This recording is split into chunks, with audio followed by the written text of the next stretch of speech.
రే ధనా, బంటి ఎక్కడికో వెళ్ళిపోవడానికి బట్టలు సర్దుకుంటున్నాడు రా. అవునా? పద వెళ్ళి చూద్దాం. చూడు. రేయ్, ఏమైందిరా? అప్పుడే చెప్పా మా అమ్మకి 80 లైన్ నా వల్ల కాదే దోశబండి పెట్టుకుంటారని, వినకుండా 80లో పంపింది. అసలు ఇప్పుడు ఏమైంది? ఏముంది, ప్రాజెక్ట్ డెడ్ లైన్ ఉందంట. అర్జెంట్ గోవా వెళ్ళి అక్కడ ప్రాజెక్ట్ సపోర్ట్ చేసి ఆ ప్రాజెక్ట్ అయ్యేంత వరకు అక్కడే ఉండి తర్వాత హైదరాబాద్ రమ్మన్నాడు మా ప్రాజెక్ట్ మేనేజరు. అవునా?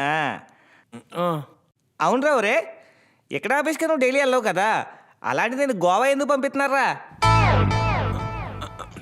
అంటే ఇక్కడ ప్రాజెక్ట్ చేసిన అక్కడ పంపించారనుకో, ఇక్కడ ప్రాజెక్ట్ ప్రాబ్లం అవుతుంది కదా, అందుకని నన్ను పంపిస్తున్నారు అనమాట.